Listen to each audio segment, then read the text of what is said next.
अस्सलामुअलैकुम। सऊदी अरब का फ़लस्तीनी रहनुमाओं पर बड़ा इल्ज़ाम। आले सऊद के नौजवान वली अहद मोहम्मद बिन सलमान का अपने तख्त को बचाने की खातिर और तुर्की ईरान का रास्ता रोकने के लिए बड़ा कदम उठाने का फैसला। बरतानवी जरीदे BBC ने अंदर खाने किए जाने वाले इक़दामात से पर्दा उठा दिया। क्या सऊदी अरब इसराइल के साथ तारीखी अमन मुआहदे करने जा रहा है? मुत्तहिदा अरब अमारात और इसराइल के दरमियान ताल्लुकात की बहाली के लिए मुआहदा हुआ, जिससे आलम इस्लाम में गम और गुस्से की लहर दौड़ गई। फलस्तीनी क़यादत की जानिब से बहरीन और मुत्तहिदा अरब अमारात के इसराइल के साथ सिफारती ताल्लुकात बहाल करने को धोखादही और पीठ में चुरा घोंपने से तशबीह दी गई थी। मुत्तहिदा अरब अमारात और इसराइल के दरमियान सिफारती ताल्लुकात के मुआहदे का ऐलान किया गया तो तुर्की और ईरान मशरिक़ वुस्ता के वो दो ममालिक थे जिन्होंने इस मुआहदे की खुलकर मजम्मत की। ये मुआहदा अमरीकी सदर डोनाल्ड ट्रंप के ताउन से हुआ। मुआहदे के मुताबिक इसके नतीजे में इसराइल मकबूजा गरब उर्दन के मजीद इलाके इसराइल में जम करने के मंसूबे को मुअत्तल कर देगा। मुआहदे से मशरिक़ वुस्ता में अमन को फ़रोग़ मिलेगा। मुआहदे के मुताबिक अमरीका और मुत्तहिदा अरब अमारात इसराइल से दीगर मुस्लिम ममालिक से भी ताल्लुकात कायम करने के लिए मिलकर काम करेंगे। इसराइल से अमन करने वाले ममालिक के मुसलमान मकबूजा बैतुल मक़दस आकर मस्जिद अक्सा में नमाज पढ़ सकेंगे। इसराइल के साथ ताल्लुकात पर इस्लामी ममालिक ने शदीद मज़म्मत की है, जबकि अमारात इसराइल अमन मुआहदे के बाद फ़लस्तीन ने अबू धाबी से एहतजाजन अपना सफ़ीर वापस बुला लिया है। तुर्की ने भी अमाराती फैसले पर शदीद तनकीद की है।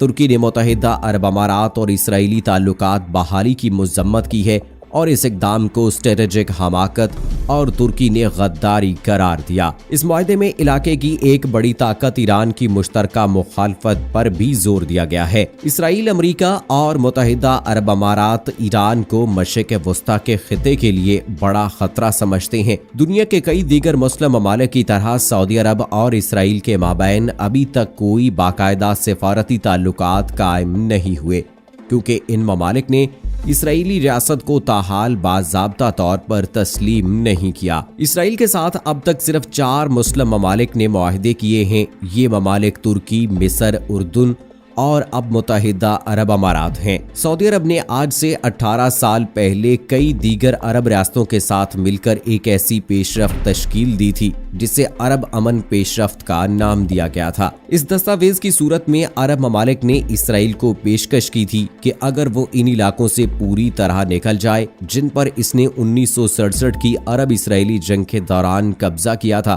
और साथ ही फलस्तीनियों की अपनी एक बाकायदा रियासत भी कायम हो जाए, तो वो इसराइल के साथ मामूल के ताल्लुकात कायम करने पर तैयार होंगे। अब इसराइल के साथ सऊदी अरब के ताल्लुकात में नया ट्विस्ट आ रहा है। शहजादा बैंदर, जो 22 साल तक अमेरिका में सऊदी सफीर रहे और जो अमेरिकी सदर जॉर्ज बुश के इतने करीब थे कि उन्हें बैंदर बिन बुश भी कहा जाता था, उन्होंने इस इंटरव्यू में फलस्तीनी क़यादत की तारीखी नाकामियों का जिक्र किया है। उनका कहना था कि फलस्तीनी समझते हैं उन्हें हर हाल में सऊदी हिमायत हासिल है। अगरचे उन्होंने फलस्तीनी मकासद को जायज करार दिया, ताहम उन्होंने इतने बरसों में भी अमन मुआहदा न करने के इसराइली और फलस्तीनी दोनों क़यादतों पर बराबर इल्ज़ाम आयद किया।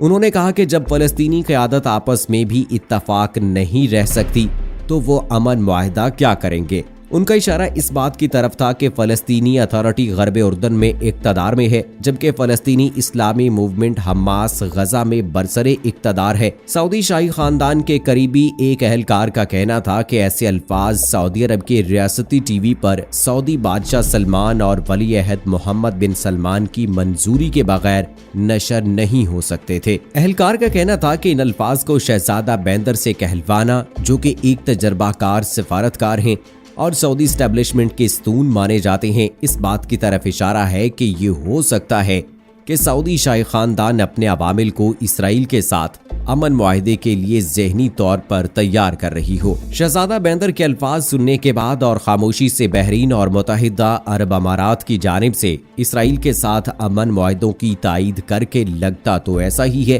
कि सऊदी क़यादत अपनी आबादी के मुकाबले में इसराइल के साथ ताल्लुकात उस्तवार करने में ज्यादा तेजी दिखा रही है। कई बरसों से सऊदी अरब के मुख्तलिफ कोनों में, खसूसन देही इलाकों में, लोगों को ये आदत डाली गई है कि सिर्फ इसराइल को दुश्मन न समझा जाए बल्कि तमाम यहूदियों को बुरा समझा जाए। मगर इंटरनेट और सैटेलाइट टीवी की वजह से रियासत में अब इस तरह के ख्यालात कम पाए जाते हैं। सऊदी अवाम इंटरनेट पर बहुत वक्त गुजारती है और अक्सर औकात वो आलमी मामलात के बारे में मगरबी शहरियों से कहीं ज्यादा मालूमात रखते हैं। मगर सऊदी आबादी में गैर मुल्कियों पर शकूक और नस्ल परस्ती की रिवायात को तब्दील करने में वक्त लगेगा। यही वजह है कि अपने खलीजी हमसायों की तरह सऊदी हुकूमत फौरन इसराइल के साथ मुआहदा करने को तैयार नहीं हुई। फलस्तीनियों के साथ सऊदी अरब और खलीजी रियासतों के ताल्लुकात की तारीख में उतार चढ़ाव आता रहा है। कई दहाइयों से खलीजी ममालिक की हुकूमतों ने फलस्तीनी मकासद की सियासी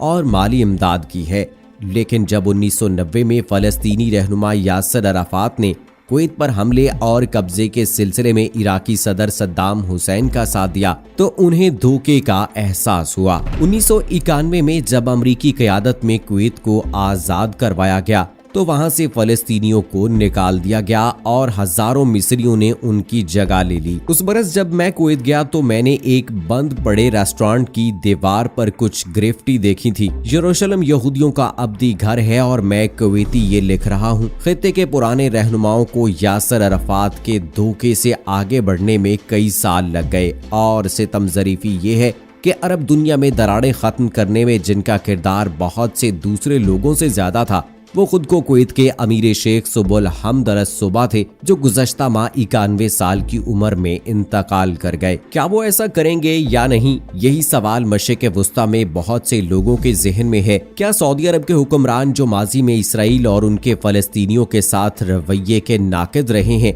वो अरब मीडिया जिस मुल्क को सियूनी रियासत कहता रहा है, क्या सऊदी अरब इस मुल्क के साथ नॉर्मल सिफारती ताल्लुकात की जानिब से बढ़ रहा है? इस सवाल और सोशल मीडिया पर हाल ही में होने वाली बहस के पीछे साबिक सऊदी इंटेलिजेंस चीफ और कई बरसों तक वाशिंगटन में सऊदी सफीर शहजादा सुल्तान बिन बैंदर का एक हालिया इंटरव्यू है, जिसमें उन्होंने खलीजी अरब रियासतों के इसराइल के साथ अमन की कोशिशों पर फलस्तीनी रहनुमाओं की तनकीद पर इजहार बरहमी किया। अल अरेबिया को 3 हिस्सों में दिए गए इस तफसीली इंटरव्यू में शहजादा बैंदर कहते हैं, इस ज़ेली सतह की बातचीत की तवक्को हमें ऐसे हुकाम से नहीं जो कि अपने मकसद के लिए आलमी हिमायत हासिल करना चाहते हैं। उनके खलीजी ममालिक की क़यादत पर इस कदर बुरे अंदाज में तनकीद बिल्कुल काबिल कबूल नहीं। सऊदी अरब माजी में भी इसराइल के साथ ताल्लुकात बेहतर करने की कोशिश कर चुका है। मार्च 2000 में बैरूत में एक अरब आला सतही इजलास में शरीक था, जब पसे पर्दा एक शख्स इंतहाई नफीस अंग्रेजी में वलीअहद अब्दुल्लाह के अमन मंसूबे के मुताल्लिक बारी बारी सबको बता रहा था।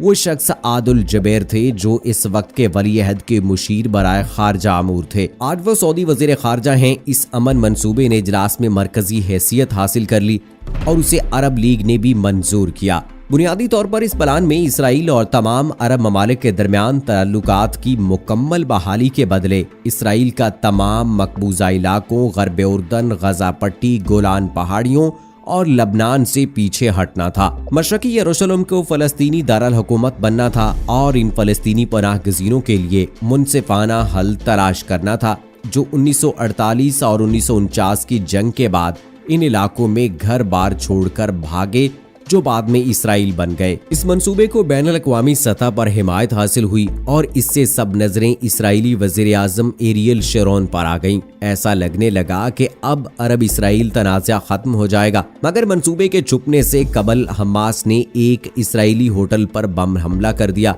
जिसमें 30 अफराद हलाक और 100 से ज्यादा जख्मी हुए। अमन की सारी बातें हवा में उड़ गईं। अब 18 साल आगे जाएं तो मशरिक़ वुस्ता बदल तो चुका है, मगर फलस्तीनियों को अभी भी रियासत नहीं मिली और बैनुल अक़वामी कवानीन के मुताबिक गैर कानूनी इसराइली आबादकारी अभी भी जारी है और फलस्तीनी इलाकों पर उनके कब्जे भी जारी हैं। मुत्तहिदा अरब अमारात, बहरीन, उर्दन और मिस्र सब ने इसराइल के साथ अमन मुआहदे कर लिए हैं और अब इनके मुकम्मल सिफारती ताल्लुकात हैं।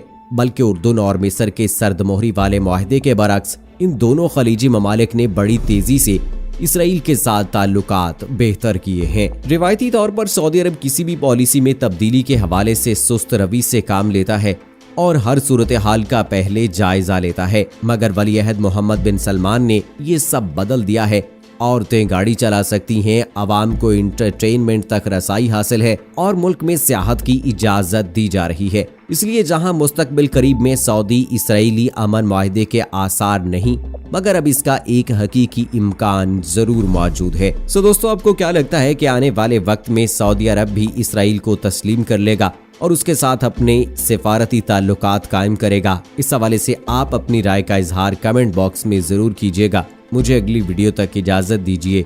फी अमानिल्लाह।